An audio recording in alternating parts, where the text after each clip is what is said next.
I can see somebody smiling. Auntie Augustina, do you want to speak? Oh, okay. Mr. Dele is raising up his hand. Okay. Yes, I do agree that we would need a coping strategy to be able to get through this. And one of those coping strategy which I would suggest, I believe it has been mentioned already. Can you hear me though? Yes, loud Okay, and clear.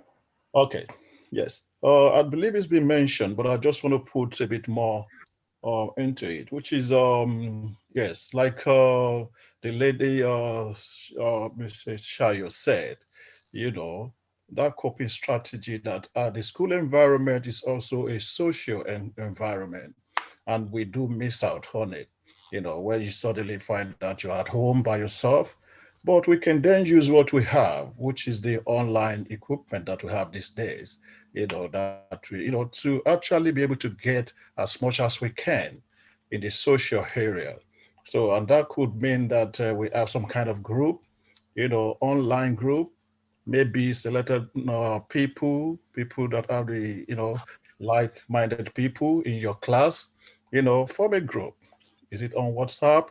Some kind of group, where you can socialize, not only socialize, but to also exchange questions. What is worrying you regarding the things that you do in school? For instance, some people, even when you are together in the class, there are some people that are much more closer to the teacher and get much information from the school. Even though you are in the same class, you realize some people know more than you do about what's going on in the class. So such people might also be another outlet, to ask questions from. If you don't get too much coming from the teacher, you can put it on the platform. Does anybody know what's going on regarding this in the class or the lessons? So I think that can be a coping strategy.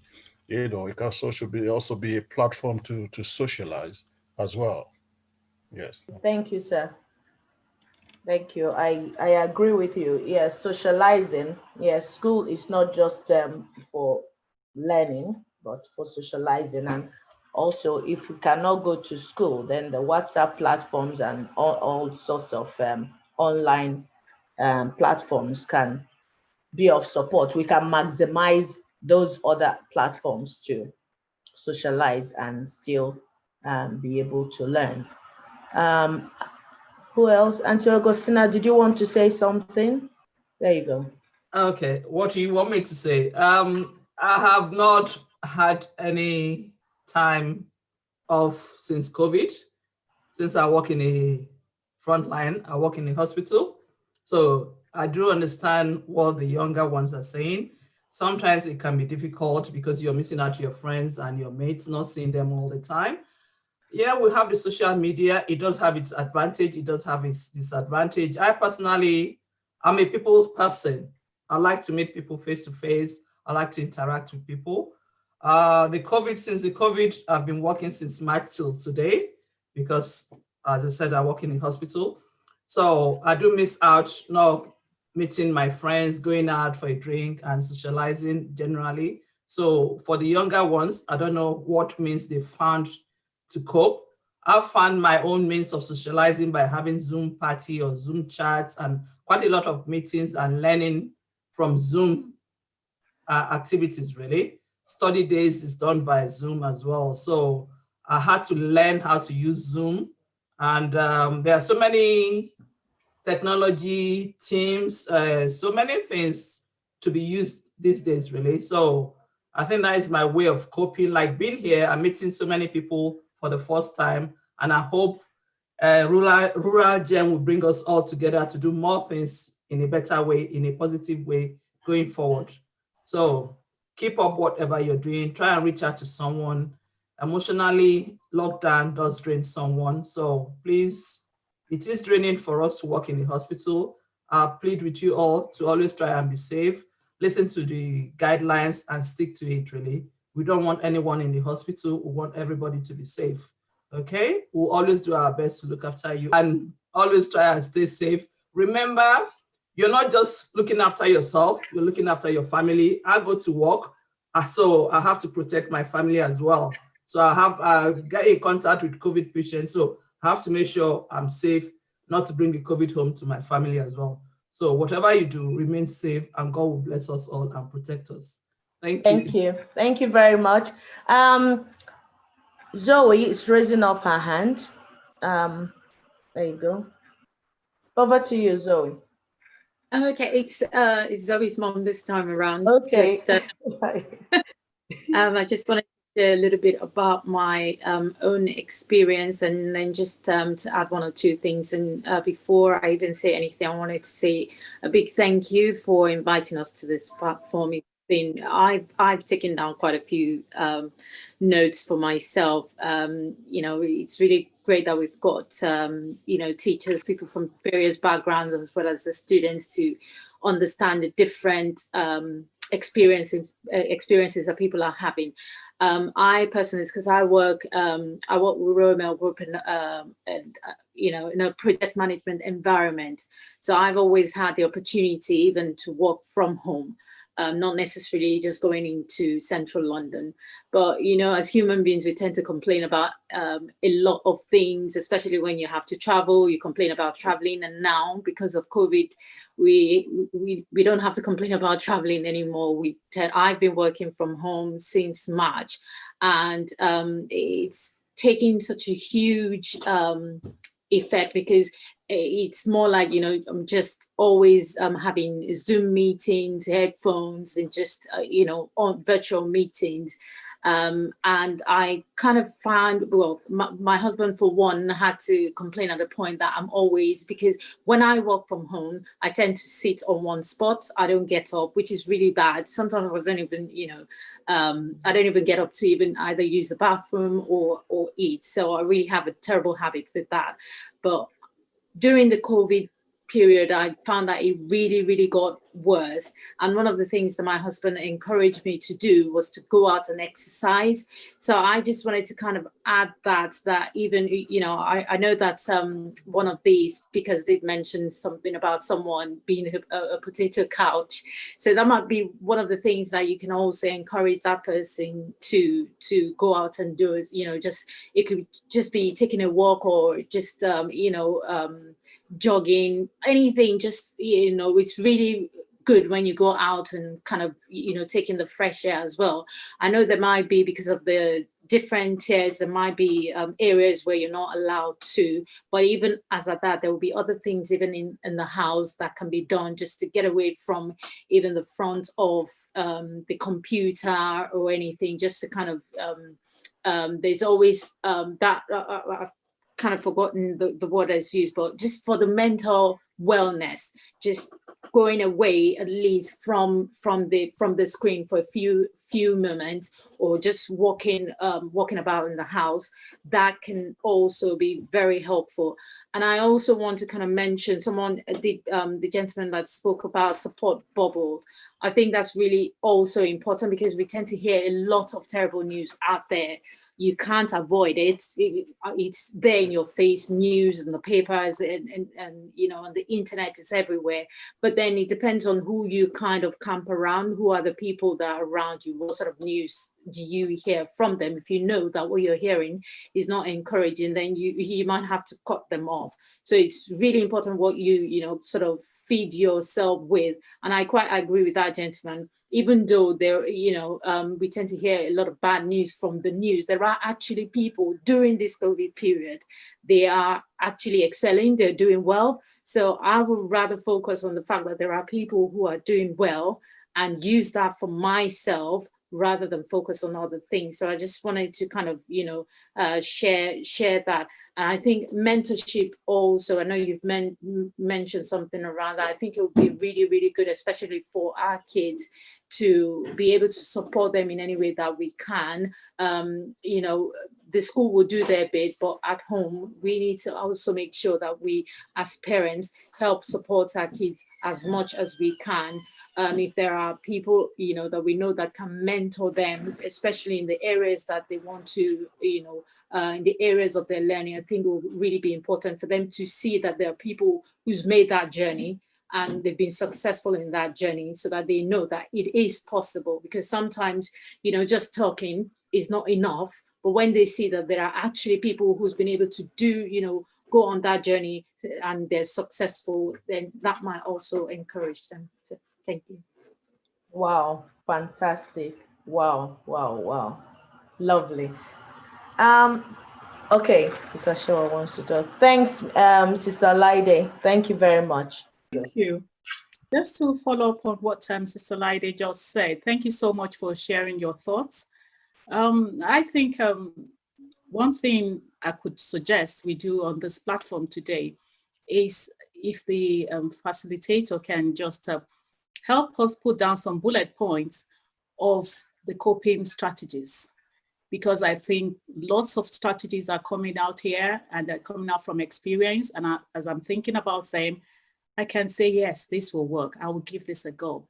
So if we can just have maybe just bullet points sent to whoever wants it, because I want it, but I'm not sure if everyone on the platform will want it, so that we can take that away and use it to support ourselves and also support the people around us. Because like a number of things that has been mentioned, they are so good, so good. And in adding to that list as well, I want to also suggest that we bring out ideas on how we can be our own friend, how we can create our own social life within our own environment. You can tell me, oh, if I'm a lone parent and it's just me, my children are not with me, how can I be my own friend?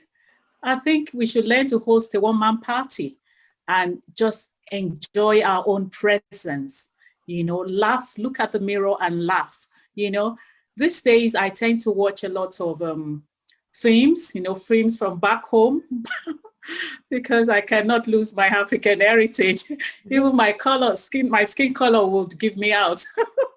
So I watch films like that just because they make me laugh. It's the laughing aspect. If it's an aspect that is too serious, I flip to another one. I just want things that will make me happy. When I'm from Nigeria, just let me let the cat out of the bag. I'm from Nigeria in West Africa. And there was a time they were having this SARS, very terrible situation. A number of university students were killed. It's so sad. You can just sit down and start crying, to hear that story. But when I now called my older sister, who was in Nigeria on holiday then, and she wanted to start telling me the story, and that my sister can be so graphic. When she tells you a story like this, you think you were at the event, So when she started becoming graphic, I just told her, I said, sis, sorry, I have to go off now. I've had enough that these days I want anything that will make me happy, that will make me laugh, So I just stopped that at that point, So, and like Edmund said, yes, think positive, do positive things, see positive things, hear positive things, So how can you be your own friend? If we can just tease out some points, I'm my own friend. I try to be my own friend by listening to music, and I so dance to that music as if I'm in a dancing competition, So let's know how we can share positive ways of being our own friend. Because for my children, they just want to go out. They want to go out. They want to go and see their friends. And I say, this is an opportunity for this Christmas before Christmas. Let us be one family in the home, and we care for one another, and we are happy. For who we are happy. Then we also engage with people, we develop social life. But for this moment, how can we be happy? Thank you very much, Sister Shewa. Does anyone want to respond? As for the bullet points, yes, noted. I'm going to summarize all the coping strategies that have been suggested by people and circulate to everyone. Please, I've sent out in the chat that people should put their contact details in the chat for me, and you'll only be chatting with me, not publicly. So your chat will only come directly to me. Thank you. Okay, I can see. Well, my children are not here. I've got adult children. They're not here. They're back in Nigeria. But perhaps I could just share the way I enjoyed in quotes now, the lockdown period. I had a routine. I had a routine really. Wake up in the morning, go go jogging or do some exercises. Okay, I was always sleeping, and at the time I was being accused of just sleeping. Come on, do something with your life. Okay, that led me to starting a course, something on project management to become a Scrum Master, and eventually I found that it was a really good thing to do, because it wouldn't have been nice for me to have just spent the whole of that period, almost from March till about July, without achieving anything. So to me, I would say that was an achievement. At least that it has improved my CV, so to say. And we've not been able to get a job with it, but I know with time that will suffice. So I think that was a strategy that I put in place during the COVID time, and it really paid off. So I just want to say that I thank the person I was with there, who made sure that whether you like it or not, you must do something, and I actually did something. So I'm not a teacher, so I don't know how to deal with young people. I can't remember dealing with young people. Probably the last time I dealt with young people was about 24 years ago. So I think I'll just come in and just listen and learn from everybody. So thank you everyone. Thank you, Mr. Tunde. So while we are taking more questions, suggestions, the next item on our program is poems, COVID-19 poem. We're going to do poem competition, okay? Just instantly compose a short poem on COVID-19 or the lockdown, your experience. Young people, it can be 2 sentences, yeah? It can be 3 sentences. A poem is a poem, just something short and sharp that summarizes your lockdown experience. So off you go, guys. Everyone start while we, so I'll give you about 2 minutes to come up with something while people are still sharing their experiences. Don't worry, we're rounding up, guys, and I'm still thanking you for your time. It's not easy for you to dedicate over 1 hour to a Zoom meeting. Thank you so much. I really appreciate your time. So poem, and while you're doing that, I can share my own experience. My lockdown experience was fabulous. Initially, like people said, every time I'll sit down and be watching the TV, I want to hear what Boris Johnson and the scientific advisors are saying. Every day, 1,000 people have died today. Oh my God. 2,000. Oh my goodness. So it was quite depressing. And then I said to myself, why you even, yes, I'll listen, but why? Why do you continue? Why are you so keen on listening to what is going on? So I started doing the, what's it called? PE with Joe. We started, my son and I, we will tune in and do the PE with Joe every morning. With the PE, from the PE with Joe, that sets the day going. After the PE with Joe, we settle down. He is doing his own work on the table here, and I'm also doing my own work. That was how we spent the lockdown period, just having a routine. That routine, daily, Monday to Friday, was what helped us to cope with our own strategy. And that was the time he studied so much for his 11+ exam. Okay. And also, I'm the kind of person that I'm always on the go. So I wake up 4 a.m. every morning because that's my peak period. I can, since the days of my research, I will wake up at 4 a.m. because that's when I think best and do my lesson planning and all that. So 4 a.m., from that 4 a.m. till about 8:30 p.m., I'm on the go. So, but during lockdown, I had the time to think about other things. I thought about investments. I thought about all sorts of things were not just related to academic work and my job. Okay. So that helped me. And also I was able to think outside the box for this organization. It also gave me more time to think about next steps for the rural gems and do things, work in Africa and all of that. So lockdown was not all bad. It was good for me. I started putting on weight. I put on a bit of weight, but it was still good. Yeah, the exercises helped my brain, and the routine also helped me. So that's me. That's my own experience. So anybody ready with their poem, or anybody wanting? I've got a poem here. It says, I'll just read it out to you guys from Sister Valerie. Before there was COVID, I liked my own space. Now time has gone. Where has everybody gone? I can say thank you to COVID, as I have first discovered myself. Now it is time for a new start. Okay, yeah. Well done, Sister Valerie.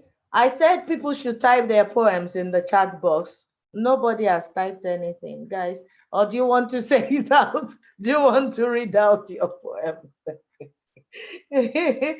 Oh, so thank you so much, guys. Thank you, everyone, for attending, for your time. And we're now moving on to announcements and upcoming events for TRG.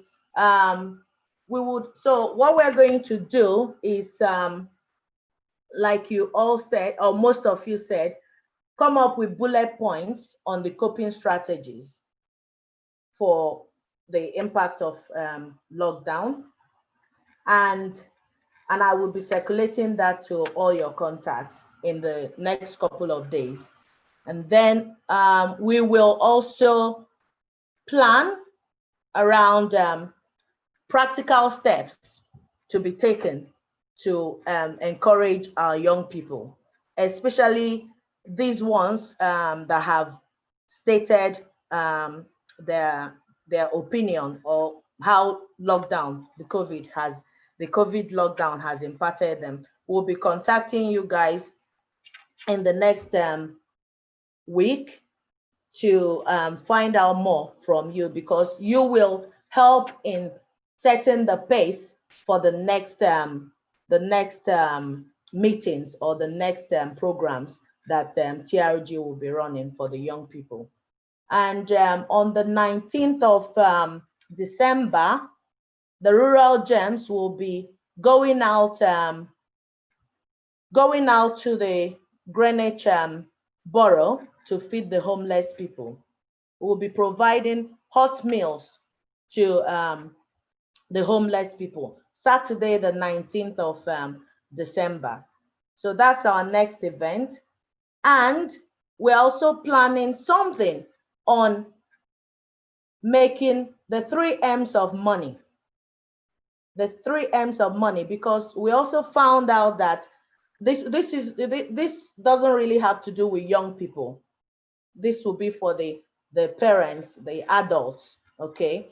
And we found out that from interaction with people, part of the major impact of lockdown has been job losses. People not having, people being out of job, and they don't have money. And some of these people have their children in school. So when I phone around as a form tutor, some parents start telling me that they are out of job, so they cannot afford to replace the broken laptop in the house and all of that. So that has been a major factor in the education of their children. So we are planning another session on money, which will be delivered by some specialists in business. Sister Shewa will be one of the speakers, and some other people, but we are yet to tidy up things.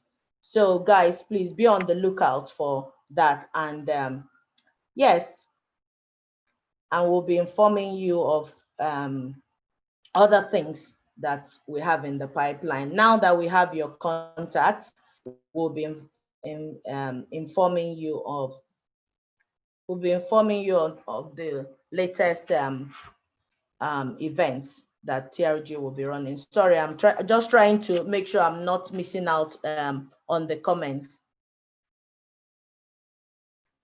Okay, it's just, sorry, it's people trying to suggest more coping strategies. Okay, lovely. So does anyone want to say anything? The Board of Trustees for Rural Gems, Edmund, Adrian, Tunde, do you want to say anything? I just want to say a big thank you to everyone who's been able to give their time for this event, because we all know the value of time, especially in this time and in this with this COVID season. So I want to say a big thank you to everyone who's been able to spend their time with us. And I want to promise that this will not just be a meeting or event to pass time. However, it's an opportunity for the TRG to collect data, to know how we can be of help to our society in these unprecedented times. So a very big thank you from myself and everyone who's involved in the Board of Trustees. And big thank you to Mary for organizing this event for us, and Shewa, and to everyone who has contributed, because coming out of your having that boldness to communicate is actually something I've found most people are unable to have at this time. So thank you very much for sharing your ideas and your opinions, and I hope we'll be able to be of help to anyone who requires it. Very big thank you. Thanks, Edmund.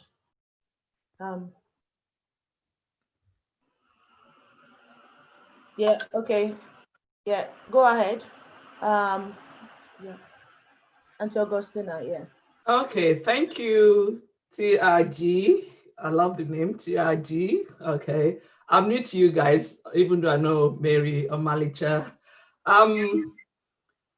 Being a secondary school teacher myself when I was in London, can I make a suggestion? Maybe it's something you already have in mind or what you're already doing.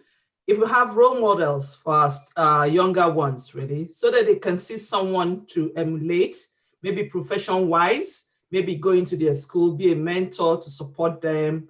I think that is one thing that we lack as BIM society, as ethnic minorities. We don't really see any good role models. All they know is music and football. So if we have professionals to go speak to them, maybe plan an event where they have a time with different professionals where they can ask questions, how they can aspire to get into this role, because our Nigerian movies see someone all of a sudden, they are poor, the next minute they are rich. So we need to start changing that. I don't know if you can use your platform to do that, really.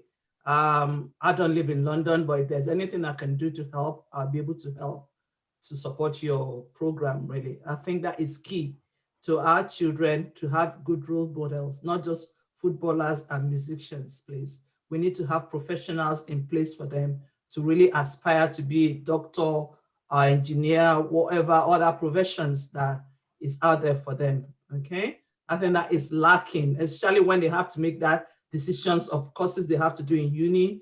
From secondary school, we start planning it well for them. Then by the time they get to year 9, they know the subjects they need to pick to be able to get to achieve what they need to do. And once they see these role models coming to speak to them, that will motivate them more to put them in the right direction. Just a suggestion. Thank you. Well taken. Thank you, Auntie Augustina. That is crucial. Thank you. Thank you you so much, Auntie Augustina. That is really spot on. It's the way forward, is the way to go, you know. And even when the other young lady at the university, when she was talking, it just occurred to me that, oh, this person might do with a good role model or a mentor, because there's some offices actually in the city where they need people of our color to be part of them. But they don't even receive the applications, talk less of even going for interviews. And they're really pushing for that. but they don't know how to go about it. So as an organization, if we can signpost some of our students, to places like that, it would be a good opportunity for them, And working in the city, we all know it's very prestigious and rewarding, highly rewarding, Some places, I know somebody working in an office whereby she's the only Black girl, within our own departments, And when all this thing of, Black Lives Matter, so all of those offices, they now started thinking, how do we improve our setting so that at least we will open doors, for more mixed colors, within the office, not just a few people, there. So there are loads of opportunities there. And a good thing that can come out of the COVID-19 experience is that we are now so much aware of virtual platforms. So if we tell somebody, a role model, to talk to our members or our young people, it's just to invite them, and via Zoom, as we are doing today, they would encourage them, they can mentor them, in such a way. And there are loads of people like that, and if they are people of our color as well, our young people can identify with them, because they can, if this person can achieve it, then I can achieve it. If this person's son can achieve it, I can. There's that connectivity, than saying that, okay, is that somebody from another skin color, is saying, I achieved that, I achieved. They'll think, oh yeah, now we are disadvantaged already because of our color. But we need to change that mindset. We are not disadvantaged in any way. We are not disadvantaged. And you see people high up there. You see young people, a lot of Africans, at Cambridge University, at Oxford University. So you will be there if you want to be there, So, and that is what we will be telling them on those programs. And the more they hear it, the more they believe it, and they will become it, So yes, I think the rural gems should just take that on board. Thank you. We really appreciate your time and your contributions, okay? And please, please, please be on the lookout for more invitations from TRG. Sister Shewa, do you have anything to say in conclusion? Yeah, 1 or 2 minutes, and then we will end the song. Thank you. Thank you so much. I appreciate the time spent on this program. I thoroughly enjoy it. And I'm taking a few things away to work that I believe will work for me and work for my children, because I think they need it. With regards to when Sister Augustina talked about academics and compared it with football and music, and that's got some reactions, I would also kick in my own that mine is about business. Hard business to academics, because it's not just about academics. I survived growing up in Nigeria, adding business to my academics, because I lost my mom at the age of 15.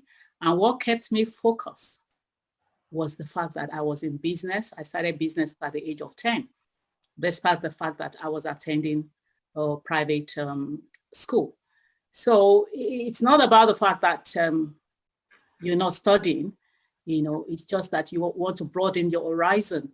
And as a result, that has sustained me, and I'm still in business today. I count myself an entrepreneur.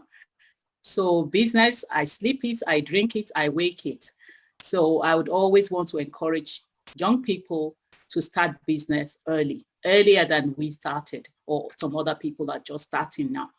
So if they can come on the platform whenever we are having the business or finance thing, it will be good, and it could even be a small family business that will start, because I always want to engage my children in my business as well, because if I don't do that, they won't have time for me at all. They will be outside with their friends and all that, but at least the time they share with me running my business, it's a good time we're sharing together as a family. So let's encourage our young ones to come on the finance program or any other program that would also benefit them, regardless of their age. Yeah, Thank you. Thank you. And the GCSCE thing, I always tell young people that the GCSCE is really, really important. That's your passport to everything in life, really. It will always come up in life. Anywhere you go to, any job you go to, they will ask you for your GCSCE. So put in the effort now. Do whatever you can. Even if you want to be a footballer, that's fine. Now I tell them, what if you're playing that football and you get injury? Yeah, you get injured and you can't play anymore. You have to take your GCSE certificate and start looking for something else. Life has to move on. You can't be just playing the football. Have a backup. So do your GCSE, have that, then anything you want to go into, that's fine. But let your GCSE result be good. Let it be solid. Okay, young people, let your GCSE result be solid. Makwa, you've already crossed that bridge. You're now in medical school, but you have to keep the flag flying higher and higher. Makwa, flying higher and higher. Medical school is tough. Keep the flag flying higher. Shalom, Zoe, Uriel, Daniel, all of you who have spoken today, you are next in line.